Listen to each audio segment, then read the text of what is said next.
नमस्कार दोस्तों, आज हम चर्चा करने वाले हैं सनातन धर्म और वैज्ञानिक दृष्टिकोण से 108 का महत्व क्या है। इस संदर्भ में कुछ तथ्य हैं जो मैं आप सबों के बीच में रखना चाहूँगा। सनातन धर्म में 108 का बहुत महत्व है। इसे पवित्र संख्या भी कहा गया है और साथ में इसका उपयोग विभिन्न आध्यात्मिक और धार्मिक तथा आयुर्वेदिक संदर्भ में भी किया जाता है। जैसे कि आप देख सकते हो 108 कहा जाता है। 108 का जप करें या 108 मंत्रों का जप करें या फिर 108 मोतियों या रुद्राक्ष की मालाओं का जप करें। आप देखोगे 108 का संदर्भ यहाँ देवघर में बाबा बैद्यनाथ में आप प्रवेश द्वार में जब आप एंटर करोगे तो उसमें भी प्रवेश द्वार में प्रवेश करोगे तो उसमें भी साफ तौर पर लिखा गया श्री श्री 108 रामेश्वर बैद्यनाथ महादेव। 108 का अगर मैं आपको पूर्ण रूप से दूसरे छंद में बताऊं, दुर्गा अष्टोत्तर सप्तनाम का जाप किया जाता है, जिसमें कि 108 दुर्गा के नामों का उल्लेख किया जाता है, उनका वर्णन किया गया है।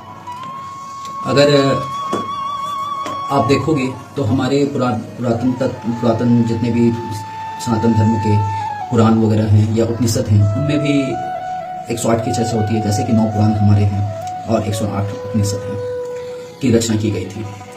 अगर आप मैं इस संदर्भ में लूँ कि 108 जो कि ब्रह्मांड का प्रतीक होता है, कहा गया है यत् पिंडे तत्र ब्रह्मांडे, जिसमें 27 तारामंडल अथवा आप कह सकते हो 27 नक्षत्र हैं, जिनकी 4 दशाएं या 4 चरण होते हैं। अगर उनको भी आप आपस में गुना करते हो तो 108 का ही योग निकलता है। एक दिव्य चेतना का प्रतिनिधित्व करता है। 0 की अगर मैं बात करूं, शून्य की बात करूं तो शून्य अनंत का प्रतीक है और 8 की बात करूं तो 8 अनंतता का प्रतीक माना जाता है।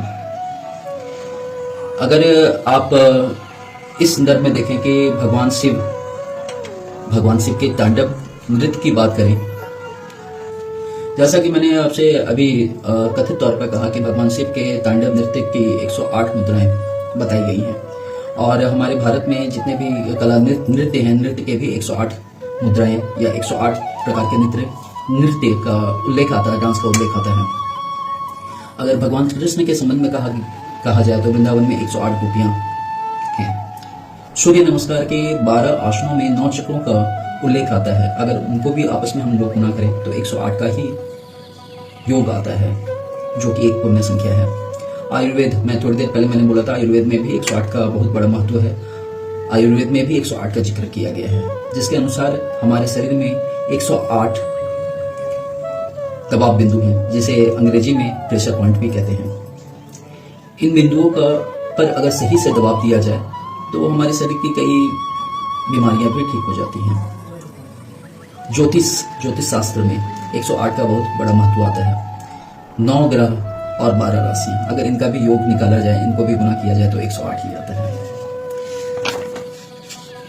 अब मैं वैज्ञानिक दृष्टिकोण से बात कर लूं, ये तो हमारा धार्मिक और वैदिक अनुष्ठान के अनुसार मैंने आपसे बात किया था। अब मैं धार्मिक दृष्टिकोण पर भी एक नजर डालूं तो वेद और पुराणों में ऋषि और मुनियों ने बताया है कि सौर मंडल में पृथ्वी के अलावा और भी अन्य ग्रह और तारामंडल हैं।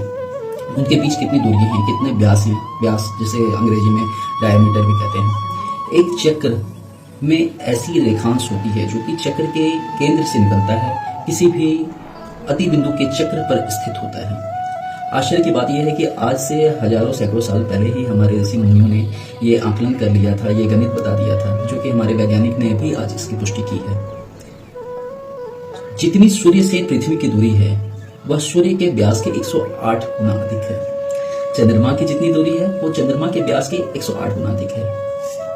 इसके साथ में यह भी बताया गया है कि सूर्य का कुल व्यास पृथ्वी के कुल व्यास से 108 गुना अधिक है। आप देख लो कि ये तो सौर मंडल की बात हमने की यहाँ की, जो कि आप भी इसके बारे में जानते हो। अब मैं एक छोटी सी उदाहरण आप लोगों के सामने प्रस्तुत करना चाहूंगा। हम लोग 1 मिनट में 12 से 18 बार सांस लेते हैं। एक स्वस्थ व्यक्ति जो है 12 से 18 बार ज्यादातर सांस लेता है। अगर मैं 18 बार सांस लेता है 1 मिनट में, तो 18 को मैं 60 से मल्टीप्लाई करता हूँ जो कि 1 घंटे में कन्वर्ट हो जाएगा। अगर मैं 60 से उसको मल्टीप्लाई करता हूँ तो 1080 का जिक्र आता है। तो आप देखो यहाँ पर भी 108 का जिक्र है। या फिर मैं दूसरी भाषा में ये कहूँ कि लोग जो हैं दिन भर में 24 घंटे में 17,000 से लेकर 28,800 बार श्वास लेते हैं, लेकिन सामान्यतः 31,600 बार बताया गया है कि वो सांस लेते हैं। अगर मैं उस हिसाब से भी कहूँ, जो कि हमारे दिन में 8 प्रहर होते हैं, हर एक घंटे एक प्रहर को 3 घंटे में डिवाइड किया गया है, तो 8 या 24 घंटे हो गए।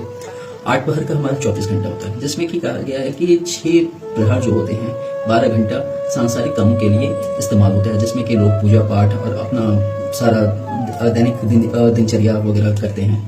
अगर आप 21,000, जैसे कि मैंने बोला था 21,600 बार वो सांस लेते हैं, अगर उसको मैं डिवाइड भी करता हूँ तो 10,800 का योग आता है।